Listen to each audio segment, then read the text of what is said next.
All right, I'm going to call the Capital Improvement Planning Committee meeting to order from Monday, December 4th. It's 7:32 p.m. We have 4 of our 5 voting members here present tonight. Who had the meeting minutes from last week? I assume they're not available. I have that responsibility, and they're not available. Okay, then we will pass over that. We have 2 items under 3 and 4 that I'm going to recommend we skip and come back to at the end. But I do want to try to take some action on those tonight if we're ready. And instead invite our DPW superintendent in to talk, if that works for everyone.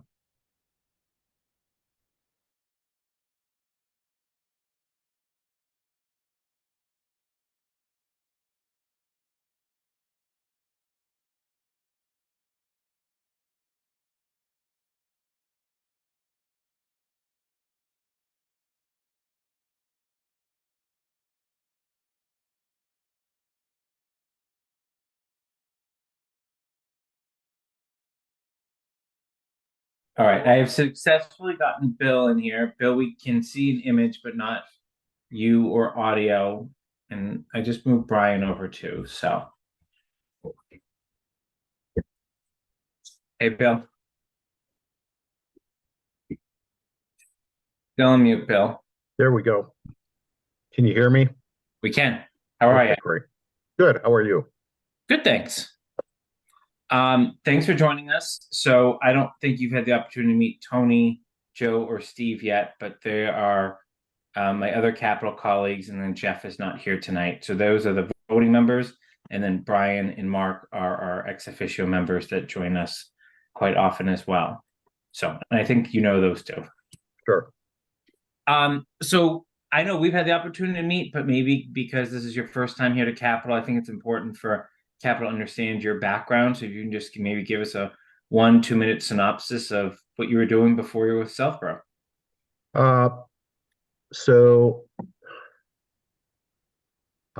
Probably 30 years ago, over 30 years ago, I worked for a number of consulting companies, Camp Dresser and McKee for 6 years, Fuss and O'Neill for 1 summer, Ty and Bond for about 2 years. After that, I started my own company, had that for about 6 years, doing civil engineering, design, survey, development kind of work. Excuse me. Not sure if you heard that. Beyond that, I started my municipal working career in the town of Douglas. I worked for the town of Douglas as their town engineer for about 20 years. After that, I went to the town of Spencer for about 3 years, and then here I am in Southborough.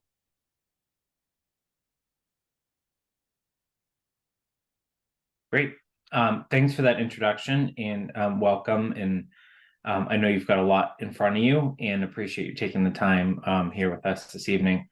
For the committee's benefit, I did offer to Bill, and he accepted the chance to kind of prepare a little bit for the meeting, just because the department heads that came in front of him have been in front of us 3-4 times at this point. In front of us at least that amount of the time. So what we figured we would do in terms of you have a fresh look at the DPW capital plan. I candidly haven't even had a chance to take all of Bill's edits and get them into our master plan at this point. I had it up to date through the last couple of weeks, but obviously, as you can imagine, every week that passes, Bill gets more acclimated to what's going on at the DPW. And I told him, his job is to make us aware of what he thinks his department needs. I've educated him that, no year is a good capital year. It seems like DPW certainly has the largest proportion of capital requests, at least at this point in this capital cycle. And I don't see that changing based on this. And I've also educated him on kind of what's in the offing outside of his department, just so he understands kind of funding cycles, at least from our town's perspective. So I'm sure Bill would probably agree with this statement. There's gonna be a lot we're gonna talk about tonight. Oh, yeah. There's no decisions that we're gonna make tonight, but I think it's our job as capital to kind of listen to what Bill, has learned since joining, what perspective he brings from obviously the variety of experience he had in the past and why he's proposing it. And then I've made him very well aware that he's going to need to prioritize. If we were only focused on the DPW capital plan, where are the must-haves and the ready to action if we have the funding sort of type projects. I imagine there's no wish list items at this point. We'll kind of go through it. So about 2 hours before the meeting, he did send his latest and greatest sheet. It differs slightly from what I had given everyone for a pre-read. I think the only thing it has is additions. It doesn't have any subtractions from my basic reconciliation bill. So what I thought we would do is I'll just prompt you for each one. We'll go in order. And just have you especially if it's new, I might ask for some more details, but if you already had submitted a capital form, I'm just going to see if the committee has questions, just in the interest of time. And then obviously, if any to-dos you have coming out of tonight, we can invite you back. You can submit something in writing to us as we go.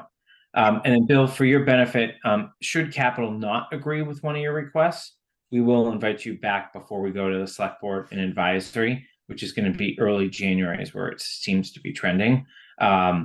So that you're aware that, hey, we're not supportive of this. Doesn't mean that they won't support it and add it back on, but usually we make the first recommendation and they either, I think we've only seen cuts from there, but obviously they have the right, especially as the select board that sets the warrant to add things back. But we do work pretty closely with them throughout the budget cycle to try to understand the whole picture. And obviously Brian and Mark are part of that too.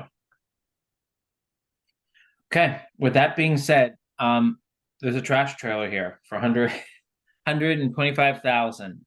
This was in the original packet, so I just want to see if there's any questions on the submission. This is a request for two. Oh. We'll take it. I think the request is for one this year, one next year. Right, Bill? So just if everyone has that cheat sheet in front of them, if I could give you just 2-minute overview on it. You'll see there's an FY25 column. That's currently what we're requesting for this year. The items are broken into 3 different categories, and I'm not sure if you can see the color differential, but the top orange is DPW, the middle section, the green is highway, and the lower section that is blue is water. So each of those categories are in order of precedence in terms of what our preference is on moving forward. So to answer your question about the trash trailer, yes, we have that as our number 1 item, but we also have it as our near the bottom item. So if something were to get dropped off between those two, it would be the lower one on the list. But yes, we're requesting 2. And to be clear, there's one for 125, one for 65. No, they're both for 125. They're exactly the same item. Sorry, I'm looking at FY26. There's another one next year, or no? I may have. Yeah, that's the same one. Okay. That one does not exist. That would get crossed off. I apologize. So ideally, you need 2 trash trailers, but you could phase it over years if needed. But you absolutely need one next year, and that's your top priority within this division. That is correct. Okay. Joe, I saw your hand go up. Did you have a question on this? Oh, I was looking for the same thing as Stephen. Okay. Any other questions on the trash trailer? Point of reference, Mark and Brian, I don't remember this ever coming up with Karen when we made some of the decisions or recommendations around the $3 million capital on the transfer station a couple years ago, right? Where there's an initial plan to do a full scale overview, the overhaul of that facility. This never came up and was never on the capital plan to your knowledge, correct?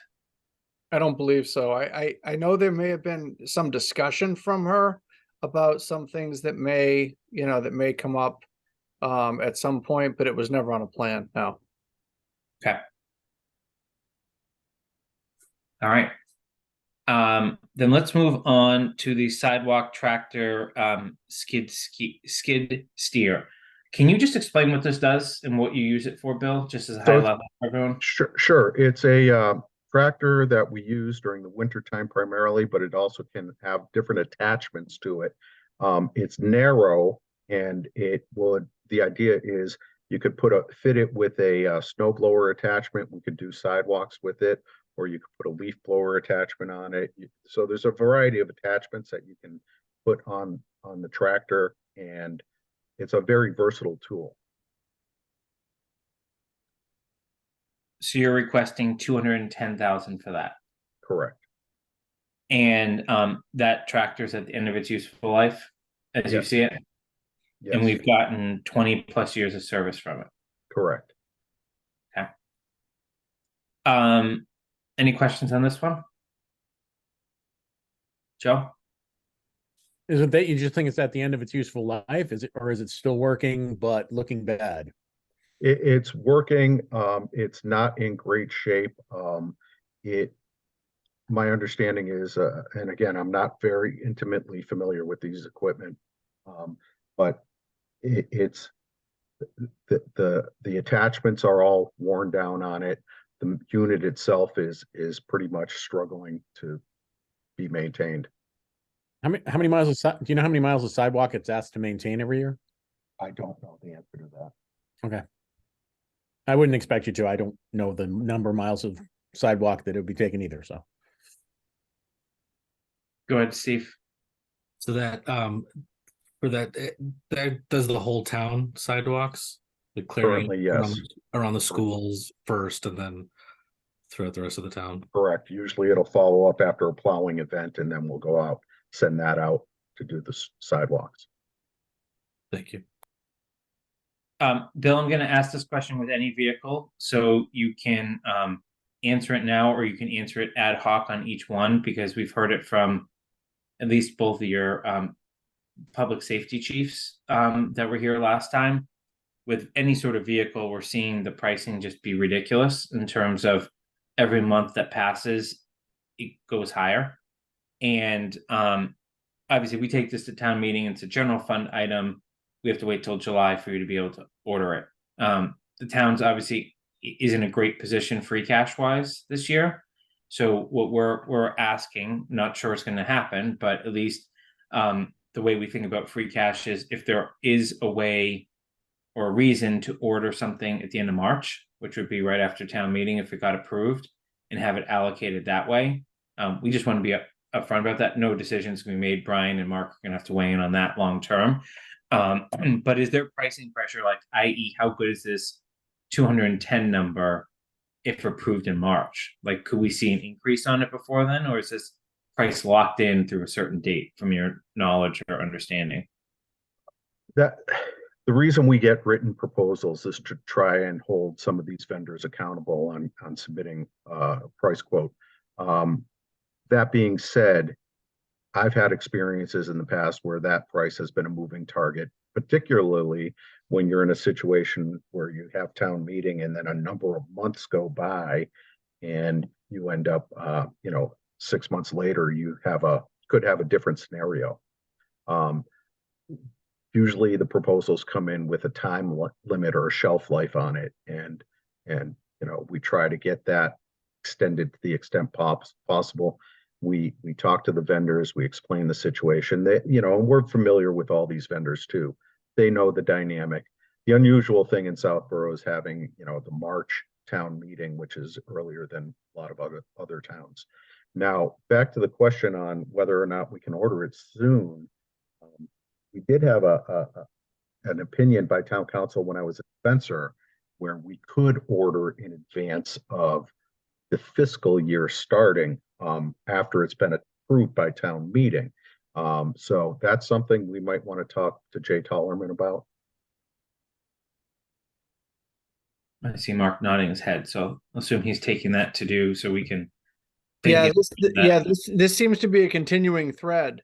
You know, when we talk about a lot of these capital projects, when we're talking about the police cruisers, we're talking about some fire vehicles, and the lag time from ordering to actually receiving the vehicles being measured more in years than in months. So I think we can add this to the list of how we can handle some of those things, possibly with available funds.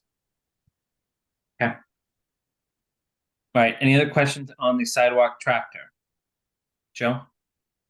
I think to go with your point, Jason, I mean, on each one, it'd be helpful if you told us if at all, what the lead time is to delivery, or from the order time to delivery is. Just so that we have a good idea of when the actual capital outlay is going to be versus when we're voting for it. We've seen things, as you said, we've seen things sliding into the next period, and that's not a bad thing if we allocate early and have to pay later. So if you do happen to have any insight on that, it'd be valuable. On the forms, I did review this with Chris, who deals primarily with the vendors that we're talking with. We are very specific when we talk to them about turnaround time and delivery time after ordering. Those numbers that I have in the submittal should be pretty accurate. Okay. Joe, you good with that, or you need me to pull up each form when we go through them? That's okay. Okay.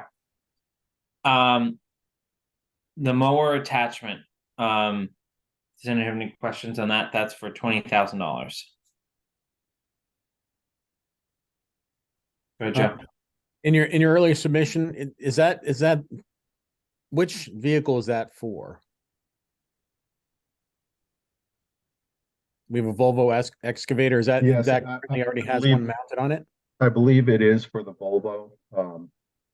Not 100% certain. Okay, it's just Oh no, I'm sorry, for the John Deere tractor. John Deere. Okay, because in the original submission that we had, there was also you wanted another tractor with another with a Aerator. not the aerator. What is the other? A flail. That's the same thing as the mower headed. Same thing. Okay. Right. So is there also another tractor that we're going to be looking at that has No, a that's on it? one submittal. Oh, okay. All righty.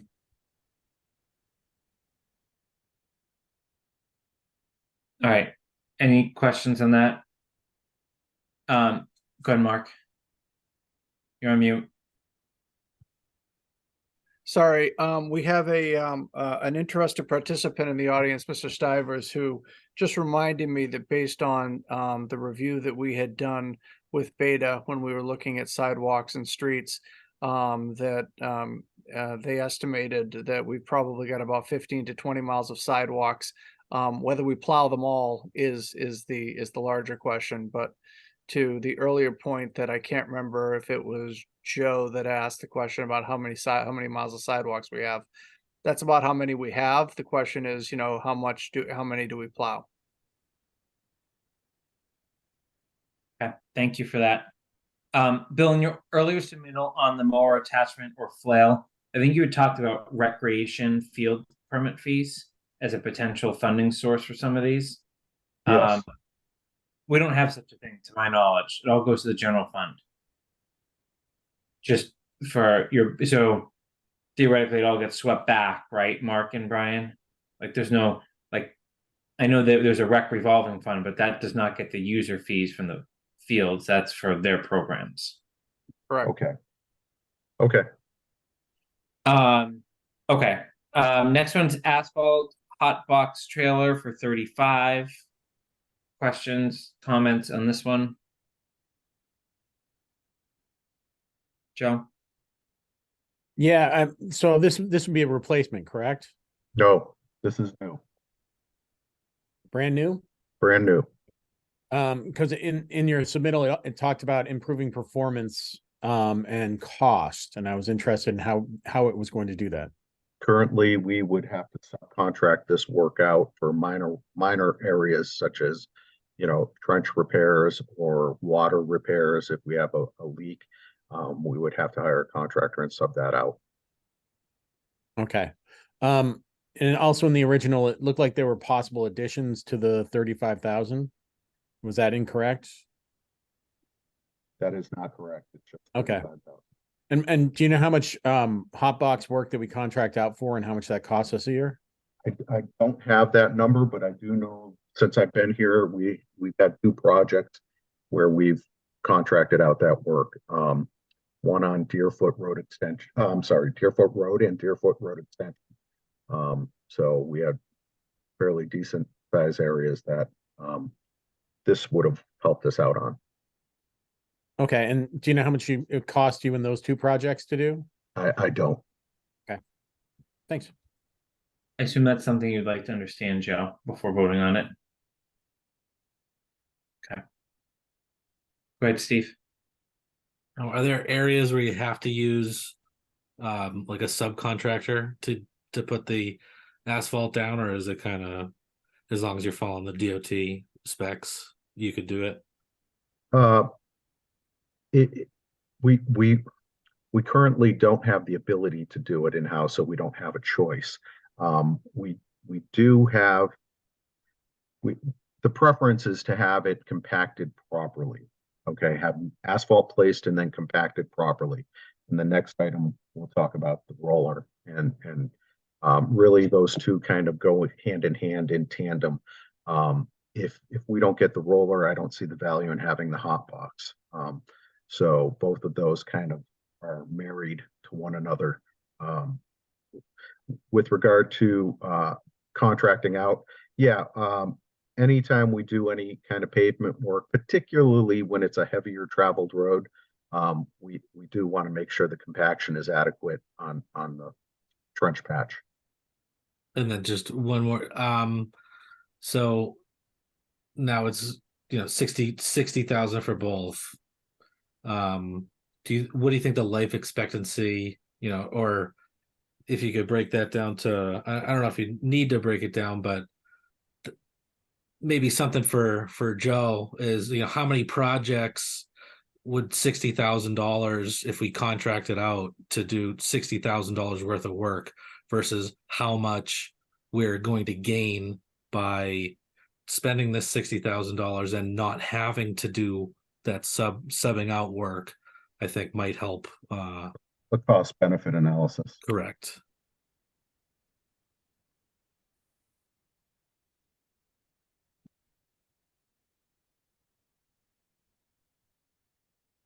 So while we're on it, are there any questions on the roller? It sounds like we need to be kind of considering these together.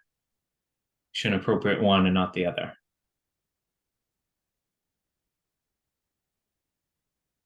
Go, Joe.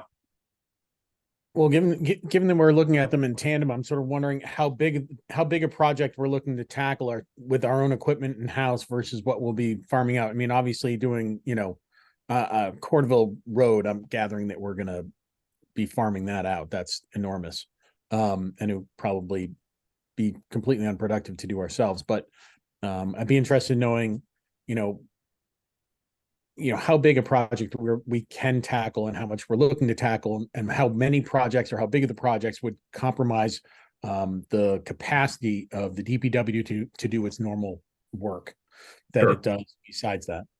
So Deerfoot Road Extension, the project down there is about, I'd say 15 feet wide by 30 feet long.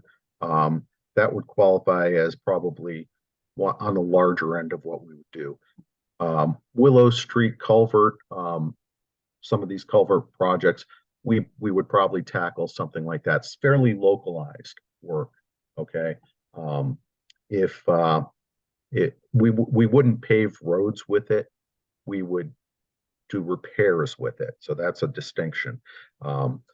Often we with the current methodology we use to fix potholes, sometimes we go out, fix it, it falls apart. We go out, fix it, it falls apart. And it's this cyclical thing. So the goal here is to have the ability to fix it or even take a larger saw cut area and repair it properly so we're not going out time and time again. Yeah, no, and I do understand that, and what you're saying makes sense. I'm just since I've been in town, I know that there are requests made to the DPW that oftentimes haven't been turned down that I've heard have made it problematic for the DPW to get around to its normal work. So I'm looking for you to assure us that you won't be overtaxed, that we won't need additional personnel in order to complete many of the projects that we would then be taking on because we had the equipment. Well, I wouldn't be truthful if I didn't think that, we have some staffing issues. I think we really need probably one, maybe two more people in the department to really have it efficient. Right now, if we have someone that's out sick, injury, we're now covering a different position. It has an impact on the entire operation. Thanks. All right, should we move on to operations supervisor vehicle? So this is for $95,000. Bill, before you go into this, are you aware of all the back and forth on this particular request last year? Not all of it. I heard that it was, there was a request made last year and basically, this is for, so I have the vehicle. I am currently using the vehicle that was for the request that was made last year. This is for the ops supervisor. Now, I don't know the specific details, but I know there's been some discussion on it. Yeah, so obviously your vehicle that's assigned to you was and what we ended up purchasing. Yes. And obviously it was a lesser expense. There was discussion around not around whether the employee should take the vehicle home, because that was well grounded in policy and contract, but the type of vehicle that someone should be going home in the efficiency around it, given obviously a supervisor's vehicle carries a ton of equipment as well, right? And obviously that is definitely needed once they're back in Southborough. But the question was there, is that the vehicle that they should also be taking home with tools and all of that in it? So I don't know if you've had a chance to study that piece of it. Well, sorry. Go ahead. What I can say is often incidents or issues occur off hours, and it really has an impact on response time. So if we had to go back, if the ops supervisor had to go back to the facility and switch vehicles, do whatever you needed to do, that would have a response time impact. Currently, he has the ability to go straight to wherever the issue is, and that's a service question. Okay. So this is basically a carbon copy of last year's request, and it sounds like, I know Chris obviously is helping you with that portion of your plan. Are there any questions from the committee? Go ahead, Joe. I believe in the materials, didn't it say that this was replacing a vehicle that had over 100,000 miles on it? I believe so.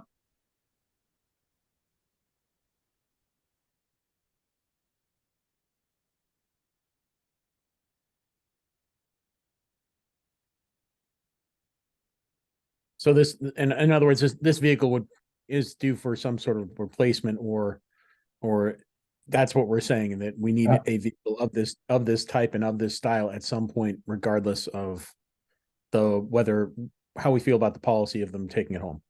Yeah, Is that where we are? Yeah, the policy question is beyond the scope of the request. Yeah, agreed. So what you're saying is, regardless of any of this, you think the vehicle needs to be replaced because it's old with mileage. Correct. Okay. Correct. Right. It's 2015. I don't have the mileage in here, but it's ready for a change.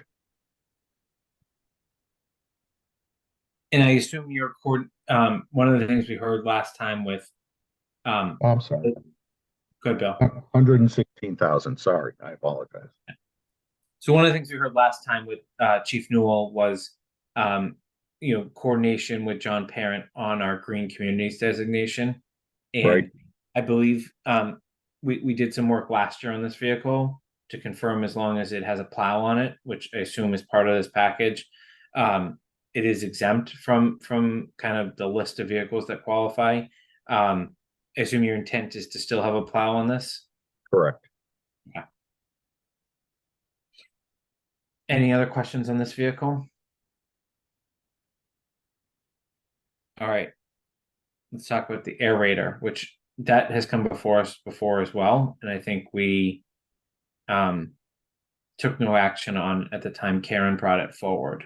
So I don't know where you're at on that, or any questions from the committee. I imagine it's a very similar, if not the same request. It looks to even be the same number. Go ahead, Joe. Well, and in the past, it's been alluded that the one that we have is inadequate. Could you explain the difference between that one and this one? My understanding is the current unit isn't functioning. They spend more time repairing it than actually using it, is my understanding. And they would generally, is it used generally once or twice a year? on the field? I know they do stuff for the trails people or the Concom, and also obviously the fields. So multiple times. I can't say specifically how many, but multiple times throughout the year. And so it usually gets repaired yearly? Yes. Do you know the man hours that go into that?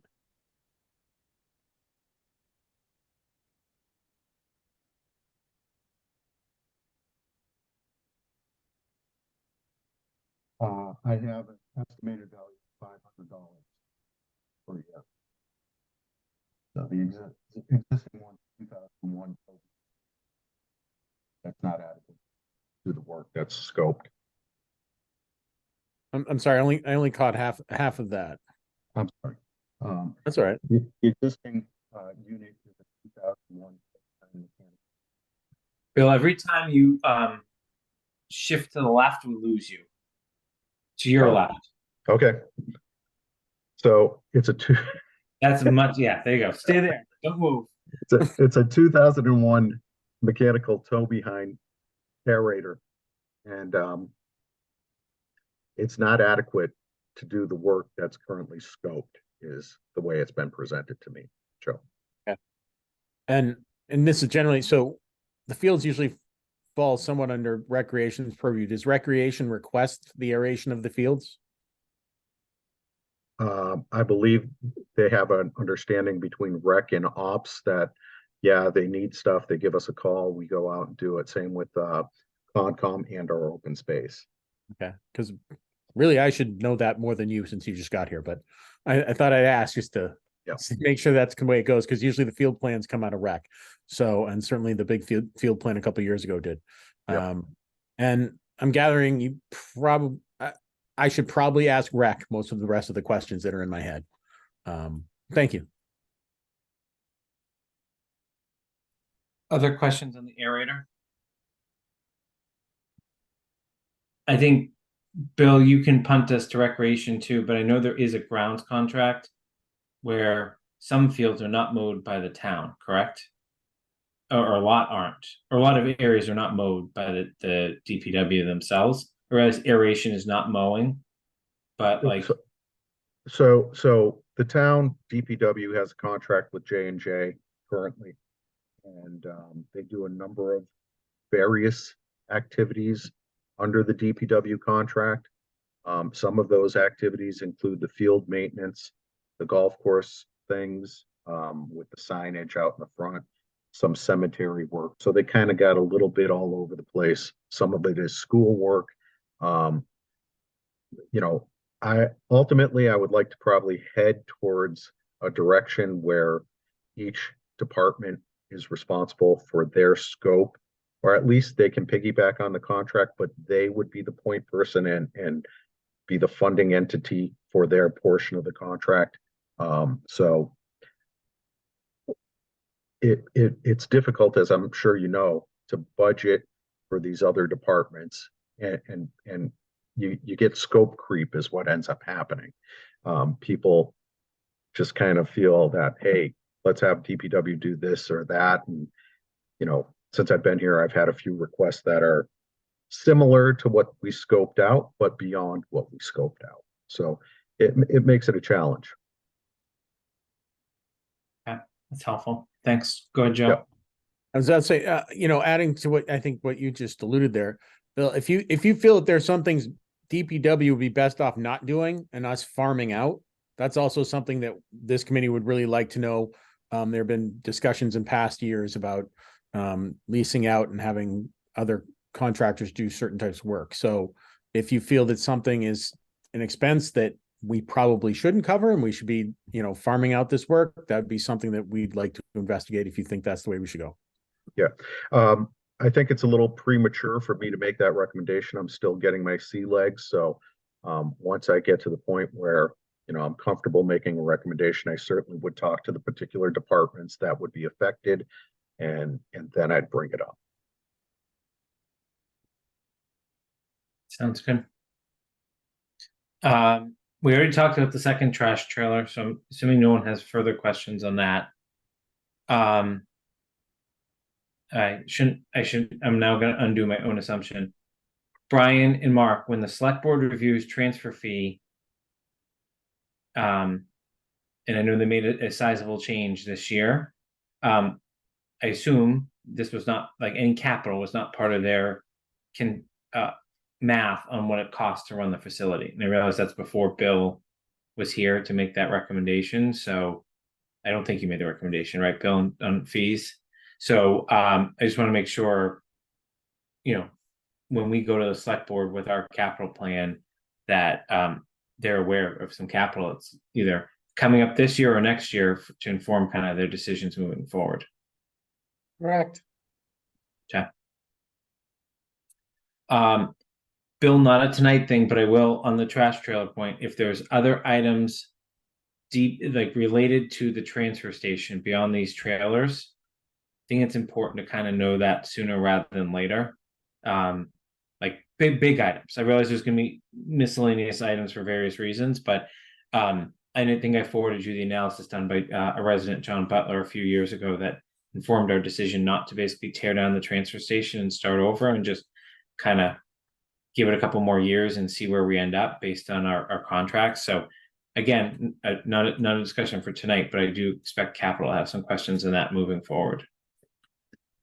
I do have some ideas about capital related activities there. It's more operational costs, but I see some opportunities to save some costs, significant costs on the operation.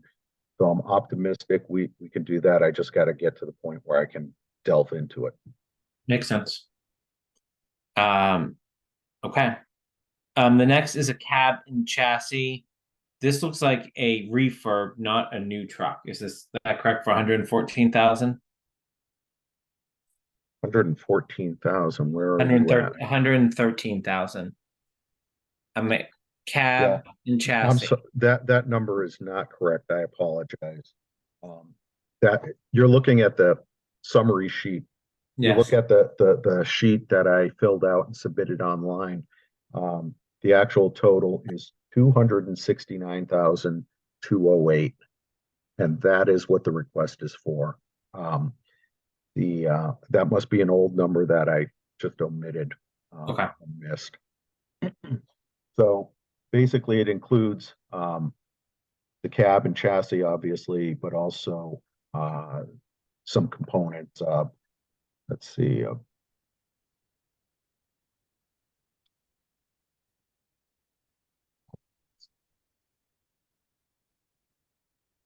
Sorry, I just worked on this today. So there's some add-on equipment that we're putting on it to fit it out.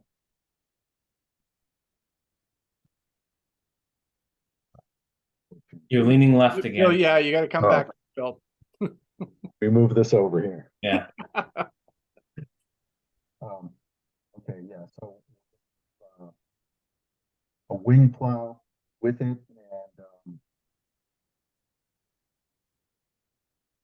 a power tilt flower frame, 4x10 VA lift cylinder. Now you got to come split the difference. Okay. Don't go So- all the There you go. So basically, we have two quotes. The base vehicle is for 155,000, and the add-on equipment is about 110,000, roughly. We are going to even use some of the components off the existing truck put on it. So it's a new truck with some new equipment in moving other equipment. Is that fair? Correct. Okay. Right. And is this solely for highway use, or is there any water use with this truck? No, that's solely highway. Okay. So that's a big nugget for general fund purposes then. Right. Okay. This appears to have been on the capital plan for this year, though. No, this was one that we moved up. So those Okay. last two, the trash trailer and the cabin chassis, we did move up. Those were FY26 then, you're saying? Correct. We'll go back and be doing version control anyways, I'm sure, but okay, that's good to know. So again, in the orange, if you had your top pick down to your lowest pick, that's where you're at right now for this specific component of your plan. Is that correct? That is correct. Okay. All right, let's go on to roads. So, and this is more for Steve's benefit. So Steve, on Cordova Road, which we're going to discuss now, and it's not a small number, we started discussing this last year, and then due to the superintendent transition, we were going to start doing public sessions to kind of vet this out further, and then it just stopped, obviously, with some of the transition that was going on in the department. So this actually was on the capital plan 3 years ago, and has subsequently been moved each year. So, Bill, I think it's important for you to kind of update us of what you've done since getting here, and is the time still now? And we'll work with you on kind of what steps we think we would need to have this be ready for prime time, if that's the case.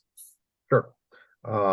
So since I've started, I've been working with VHB on what was done when I got here, which the only documents I saw when I got here were a 25% complete set of drawings. My general understanding was there was some opposition to the project and concept, and there was some resistance on removing some street trees and that sort of thing. I've worked with Greg Russell from VHB, and today is when I got his cost estimate, which I went through the online form today after I got it. And the construction total is for engineering and construction is 5.2 million. Now that's higher, I understand, from what the prior estimate was, and I'm not sure what the dollar amount was on that prior estimate, but 2.5. 2.5. So it's doubled from what you've seen previously a year ago, which doesn't make a lot of sense to me. So I have to drill down with VHB on what the logic and reason is for that change. Certainly, I'm not prepared to make a recommendation on that. This is the latest and greatest information I have, which I got today.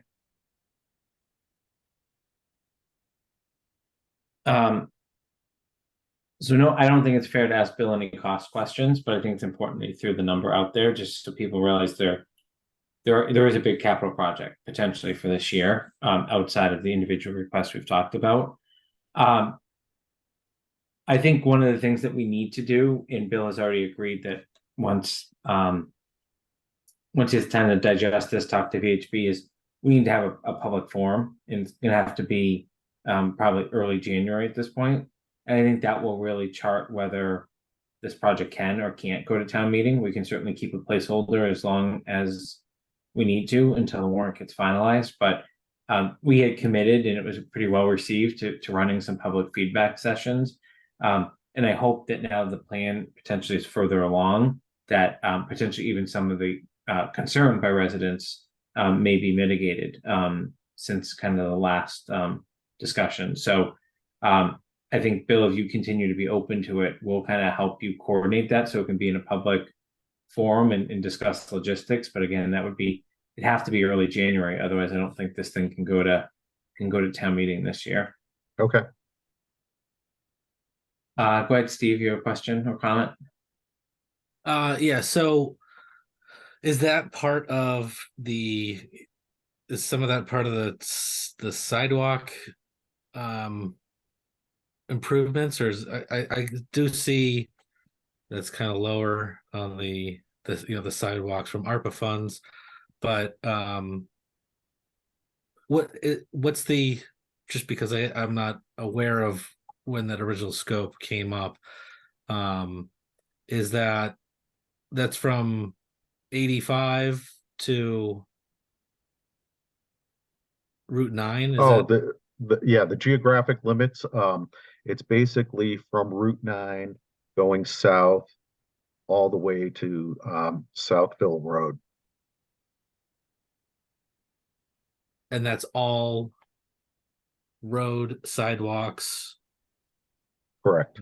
Okay. Now, that being said, I do want to make a point of saying, because this is funded locally, or the plan is to fund this locally, there are some state requirements that don't need to be met.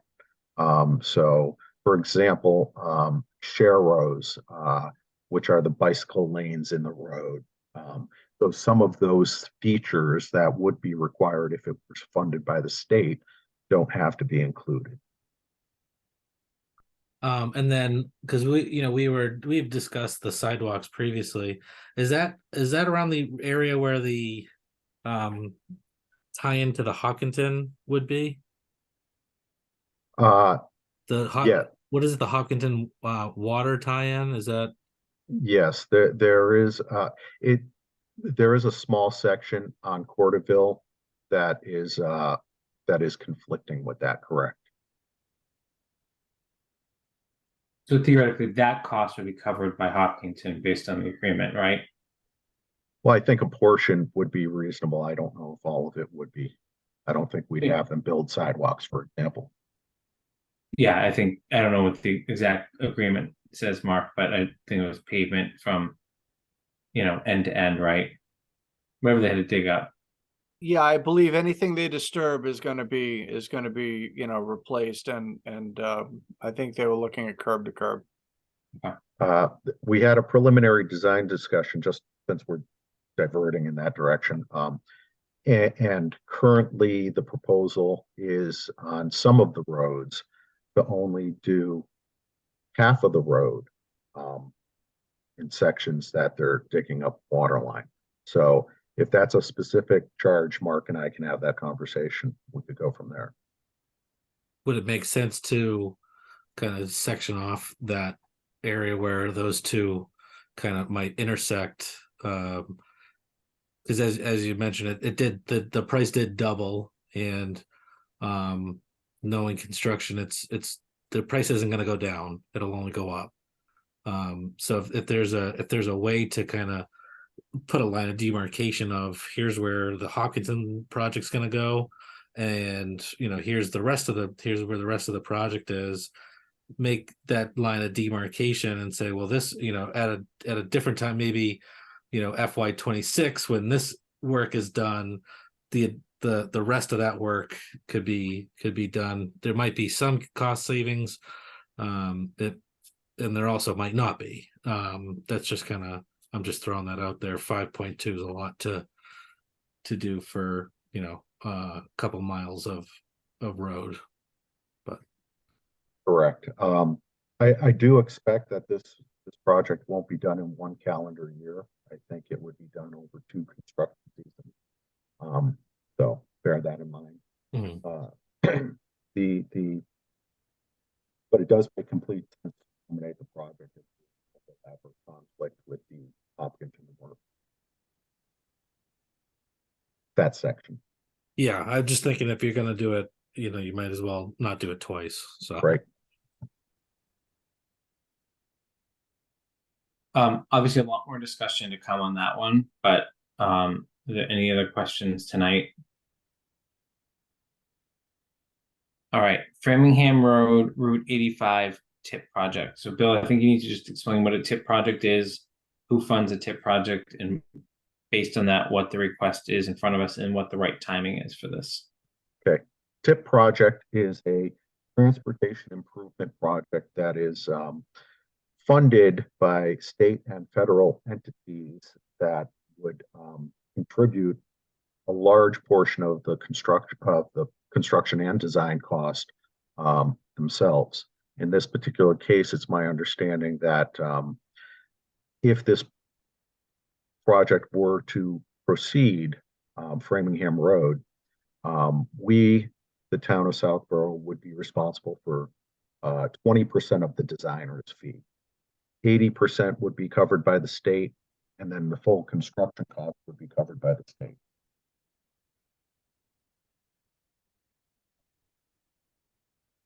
So, according to VHB, it's a $15 million construction project.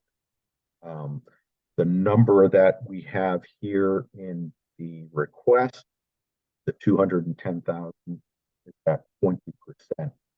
That Southborough is responsible for the design fee.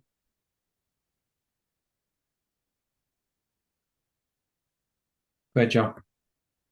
For that amount of money, what's going to change here? $15 million project? Yeah, so I don't know where everybody lives in town, but this is Framingham Road, basically between the Causeway and Route 85.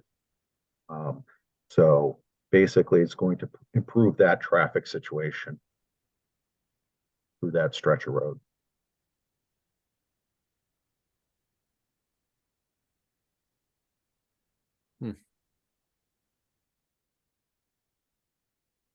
So the request you have is 210,000, which would be our 20% matched design fees.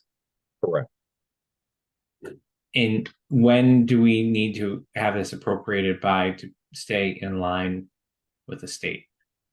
My understanding is keep the ball rolling. We would basically proceed forthwith.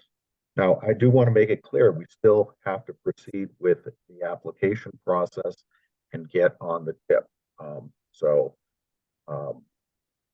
Once that happens, I think we'd be good to go. Mark, do you know what the status of that is? Of that particular project? Yes, with regard to tip. No. No, I like I said, that's something I'd have to look into a little bit more. That was one of those things that kind of got left on the table when Karen left and was sitting on the table when you got here. So I think there was a lot of things on top of it. So it's something we need to get to. So it's my understanding that we still need final approval for the funding. So I don't want to give everybody the illusion that it's a done deal at this point. Go ahead, Joe. Yeah, is it like many other projects from the state where all the considerations are sort of canned in terms of the infrastructure that they're going to put along inside it or alongside it, like sidewalks and all sorts of crosswalks and formalized crosswalks and those sorts of things? Because I think it's worth having a small discussion as to how that would change that area. I know Main Street had its detractors, and if we think anybody's not going to show up, we better know what it all entails before we vote for design money, because people will be very upset if we vote for design money and then come up with a plan that we already knew they might not like. There may be a concept level design done. I will have to get back to you on that. I'm happy to share through Jason to the committee. Yeah, thanks. If you also point me in a direction, I'm not opposed to doing some reading. Yep. Myself too. I would say my request at this point is, Mark, given the other road funds that we have available, right? If trying to figure out, and this probably involves a select board discussion too, right?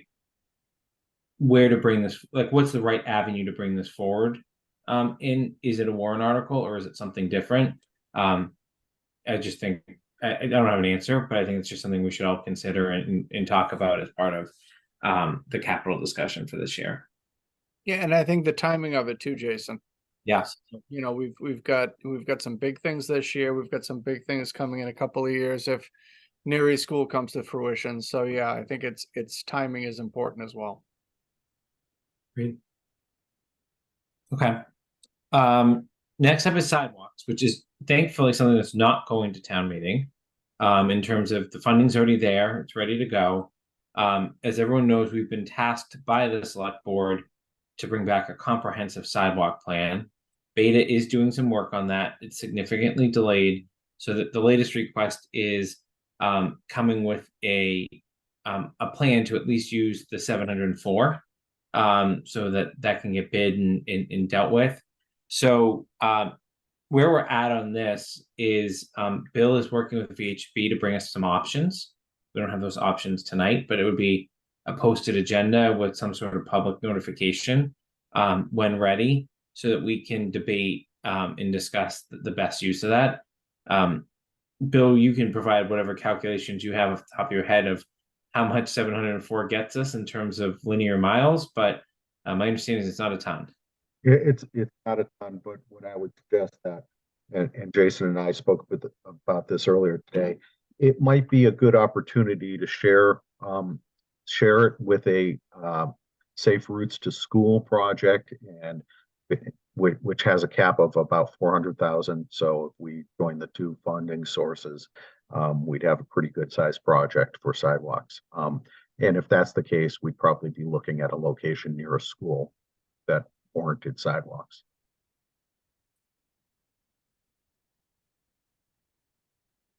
Good job.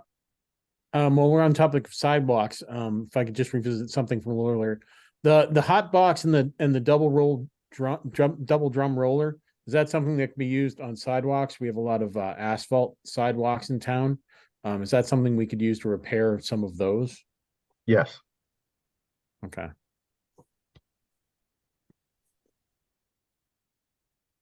And well, if we're going to add to that, at the same time, that's not something we'd be using for new construction sidewalks, I'm gathering. That would be a little bit more No. intensive. Okay. Correct.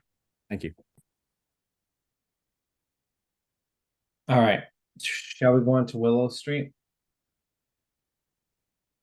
So Bill, this number is a little different than the original one, but I know you gave us multiple culverts. So can you just walk us through culverts in particular, where we're at, what we need to think about? Because this is candidly, as I shared with you, something that wasn't on Capital's radar. Sure. So I'll speak to both of them because generally they're both the same. We have two locations in town where culverts are having some difficulty and issues with settlement and failure. And Willow Street, basically, we have three plates going from edge of road to edge of road over the culvert as the road just keeps collapsing and sinking into the culverts and washing downstream. Those particular culverts are fairly deep. The issues with the cost and the design for Willow Street at 192,000 for the design that we haven't met for is likely, intended to address primarily permitting, because it's going to have Army Corps permitting, local permitting, and other state permits that are required for the design of the culvert. There are features in culverts that are called openness ratio or full bank width construction. If you can't meet these rigorous design standards, then you have to get waivers, and sometimes the waivers are granted, sometimes they're not. So it's not just a matter of replacing a pipe with a pipe. It's really come down to a permitting and design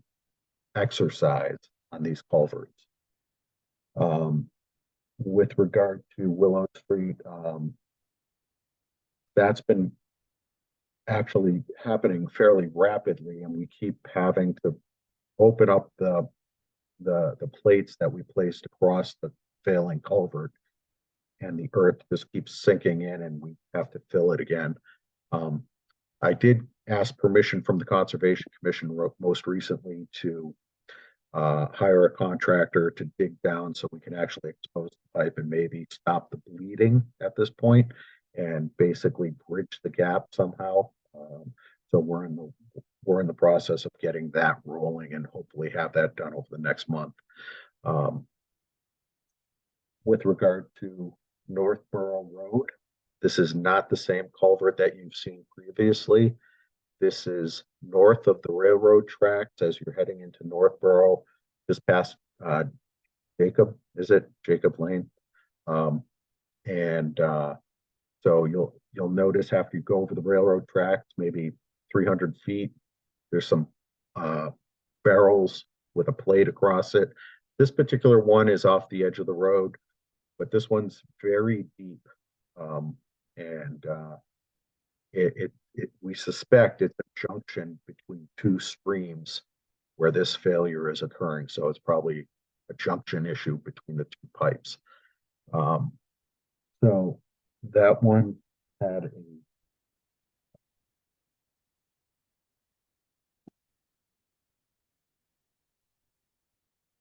a design fee in the proposal of $115,000.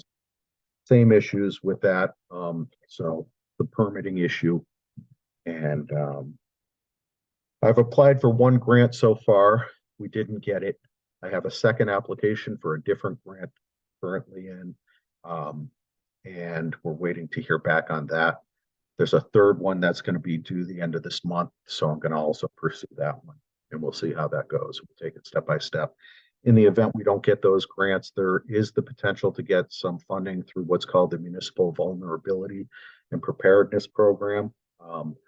And we likely would get that one. It's just that particular grant is a nightmare with the reporting requirements. And I'm kind of hoping we don't get that one, we get one of the other ones. But the request is for not only the full application amount, but also some construction work, which isn't reflected in the PAR proposals. So I think in general, Bill, how long can we wait on these before we have to just go to town meeting for them?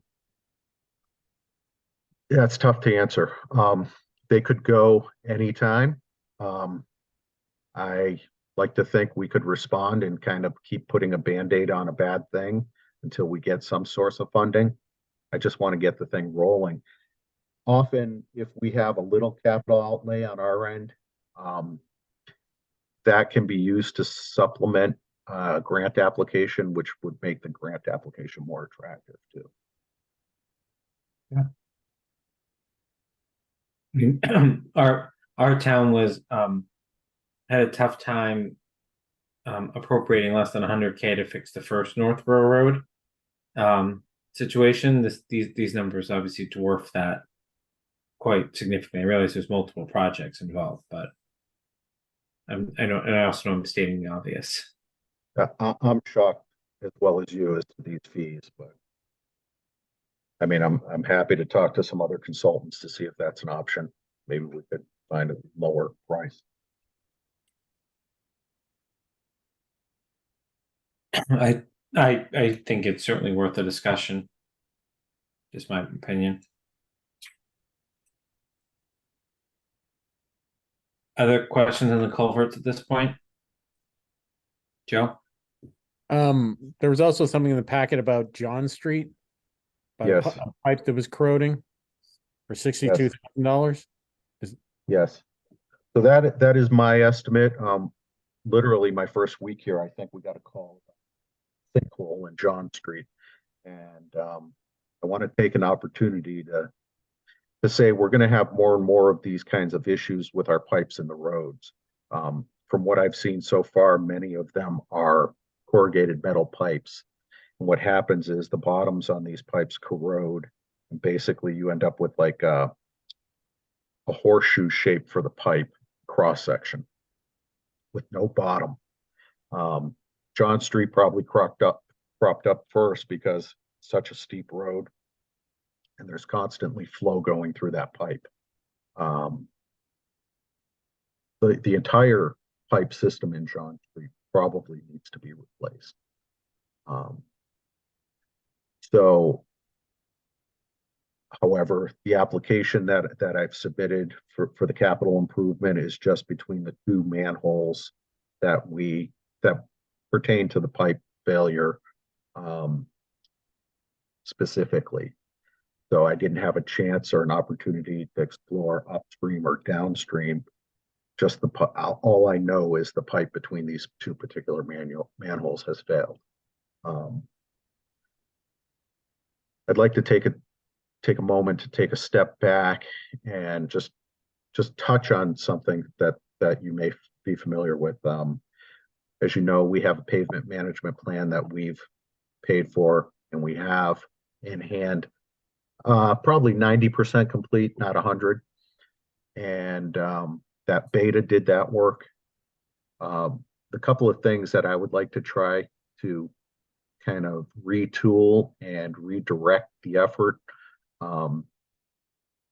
As we do pavement improvements, we don't want to just put pavement over potentially bad underground utilities for obvious reasons. John Street's a good example. We just had a bunch of roads that we paved as part of this year's paving work. There's one location on Walker Street that we suspect is a failed pipe, which is not ideal. So I'm currently exploring get a grant through the Commonwealth Community Cabinet program, and that would allow us to do some pipe exploration and videoing of pipes to determine their condition and whether or not they need to be replaced before we proceed with the paving project. That combined with some water line improvements, we do have a list, an inventory of all our pipes, and we do have them prioritized in order that they should be replaced. And I would think we'd want to look at that as well before we actually pave a road and lay out capital so that we're not digging up the road to repair some of these underground issues. So long story short, on the John Street thing, the road's in very bad shape. It scores high in terms of getting repaved on the pavement management plan, but clearly we need to do the pipe work. This round I just submitted for that one pipe. I'd like to get into an exploration route, perhaps develop a GIS database and inventory what we have for all of our utilities and infrastructure, so that we're not stalling projects. We kind of get an idea as to what the priorities are for fixing some of these things. Long answer to your simple question, but that's kind of where I'm at. Other questions on that? The next item is road maintenance and repair. So Bill is carrying the 400 that was that we regularly allocated at town meeting towards road maintenance. Any questions or comments on this at this point? Joe? I think it's not enough. You're right about that. All right, just been listening to this conversation. I'm thinking that we'll be revisiting this conversation soon. Yeah, I'm going to work with Beta on kind of pooling all these different sources of information into one database, one plan, so we can go from there. Makes sense. Moving on to water. Some big numbers here, Bill. Yeah. I'm not aware that these were anywhere near the forefront of our mind for this period. Obviously, there's a separate enterprise account that would bear the cost of any of these. If you're not prepared to do it tonight, that's fine, but I think this committee needs a refresher of what streets in pipes are in scope with Hopkinton, and what infrastructure we always were on our own and will continue to be on our own, just to understand that, because maybe I was naive, or maybe others heard something differently and candidly lost interest in this project at some point during that process. It seemed very apparent based on our water consultant when he was in front of Capitol. He said basically Southborough would not have any significant capital expenditures on the water system in the near term. Now, that wasn't ever or anything like that. And the things that they were proposing were clearly going to be covered by Hopkinton based on how the select board ended up negotiating that agreement. So I don't be prepared to answer that tonight, but I think that's like part A before we even go into like why these things are needed at this time, for us to understand and make sure we just aren't missing something. Sure. So the only thing I added to the plan that was submitted last year is the mower attachment, and this is where we saw the word Volvo in the application that I had made previously was the John Deere tractor. So I see the discrepancy. But those other three were on last year's capital list, and I just carried them forward. These are not redundant with what we're doing in Hopkinton. I would like to get to the point where we do reserve funds annually for various improvements, and I see that's in here, which is good. The loop at Fisher Presidential is something I spoke with Tim Thies about, and that's critical that we do that from a looping perspective. It's a relatively low cost to loop that section of line. And, you know, we can begin working on that even without the funding by talking to some homeowners, getting easements in place and that sort of thing. Middle Road, I'm not sure what that entails, so I do have to investigate that one. Joe, is your hand up or is it still from the last time? Yeah, no, I wanted a little more information about the loop at Fisher Road and what that actually entailed, or if that, because we were told in the Hopkinton Water Project, the engineer recommended joining in the north side of town, one part of the system to another. Does this have any relation to that, or is this a different project? I'm sure it's the same issue that he mentioned. The benefits of looping the water line, you know, I don't know if everybody's aware, but it increases and improves pressure. It moves the water, whereas otherwise you wouldn't move the water, and you might get some higher bacteria levels. So there's benefits with looping. The issue with this particular connection is that it crosses the CSX railroad. So from a political perspective, we'd have to deal with that. And if you're familiar with, you know, what happened downtown Main Street, you know, there's some particular persnickety things that need to occur with CSX in order to move forward. Thank you.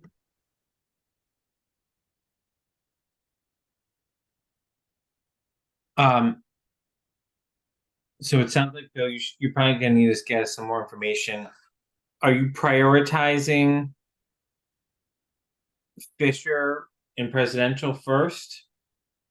Or are you saying the Middle Road needs to go first? No, I would say the loop is something we can start working on. I don't know that we need the 600,000 this year, to be honest with you. I don't think we're at that point yet. We have to go through CSX and go through that process in order to get this thing to come to fruition. That's not going to happen overnight.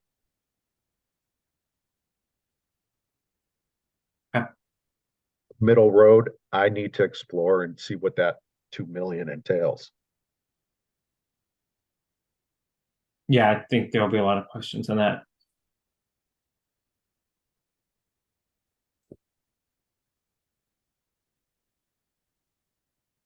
Other questions on roads tonight? Sorry, water. Okay. Bill, I think we have a lot we need to work through on FY25, so I'm gonna hold the discussion on FY26 for now. There's clearly nothing from FY26 that we're gonna need to pull up to FY25. That is usually why we always like to see it side by side. So I think the committee's asked a few questions here tonight. What I would encourage you all to do is if you do have additional questions that you think about after, it's gonna allow you to start to vote on some of these things, to get them to Bill. Don't copy the whole committee, but if you do have questions for Bill, I would shoot him a note with them. And Bill, we obviously aren't going to be able to take a position on Corderville for quite a while.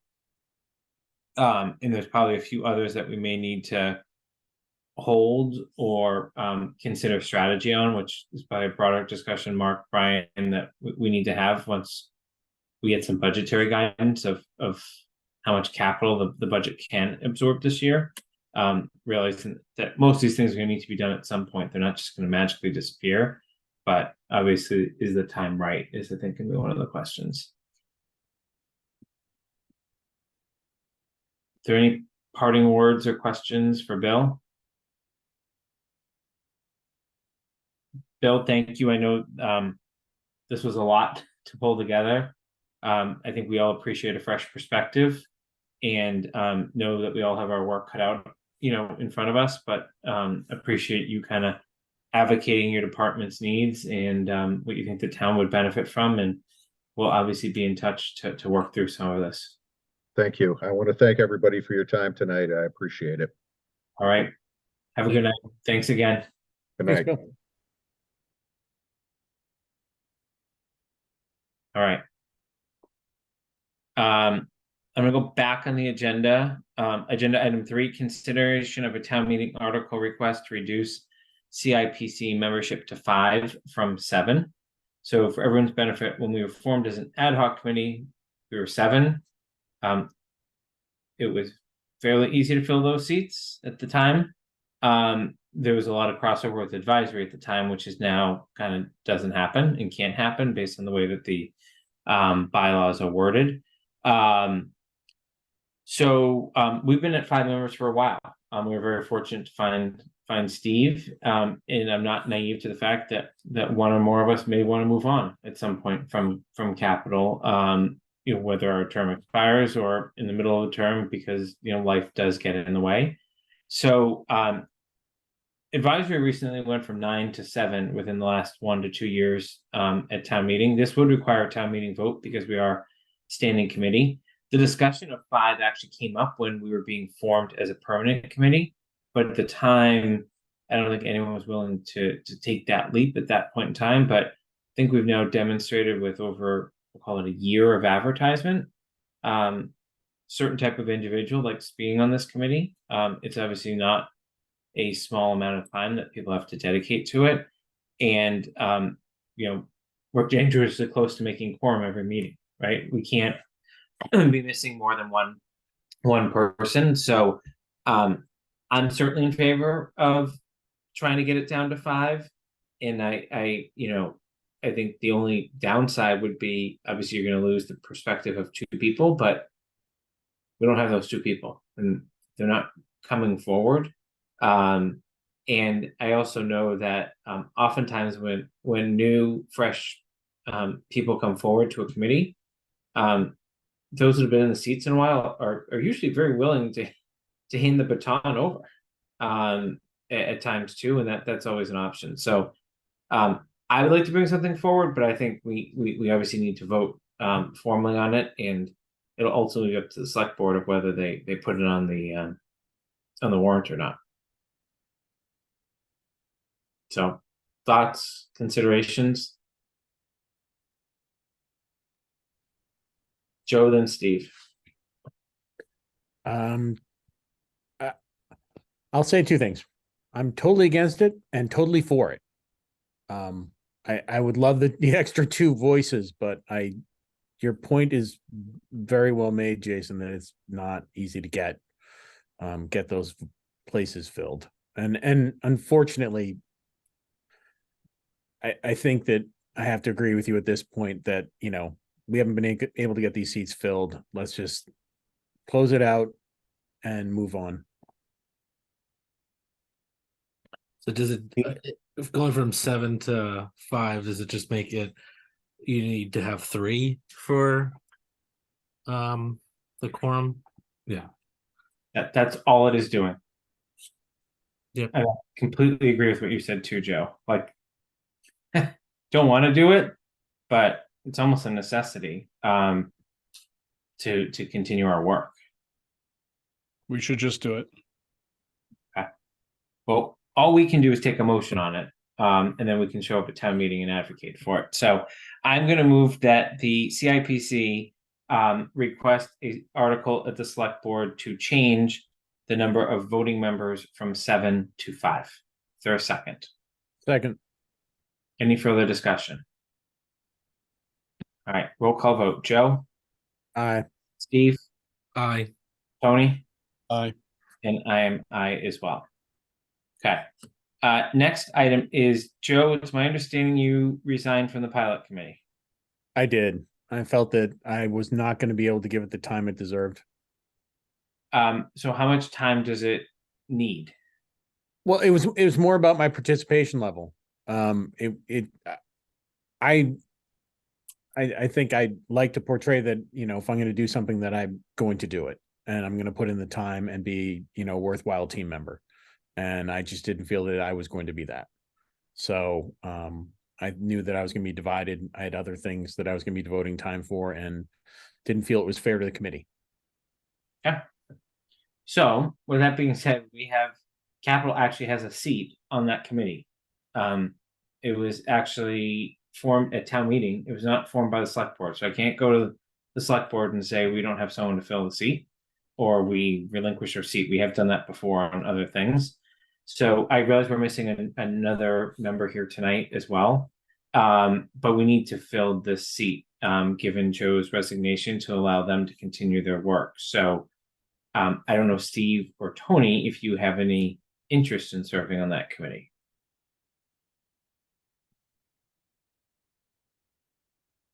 I did look at it quickly.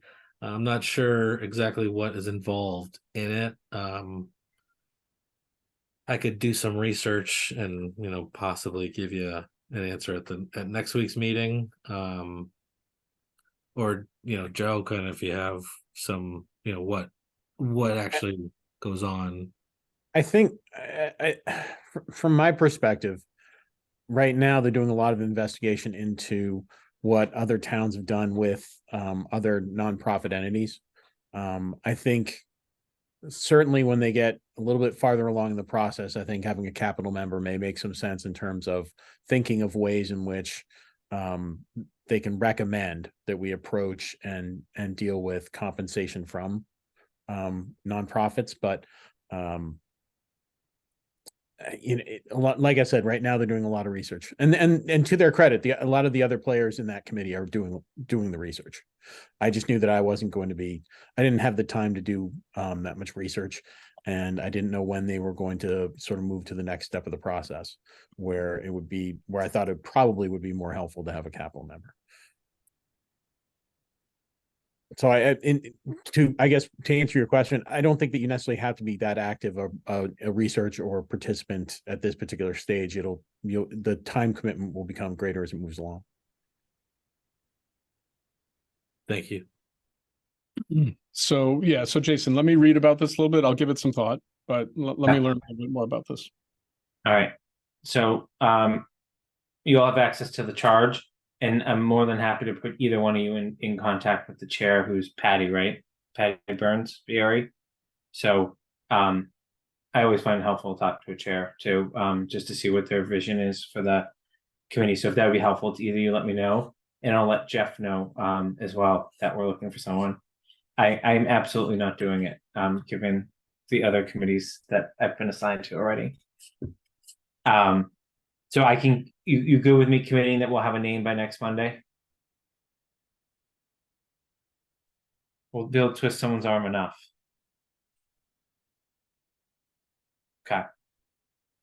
So let's talk about next Monday, and then we will adjourn.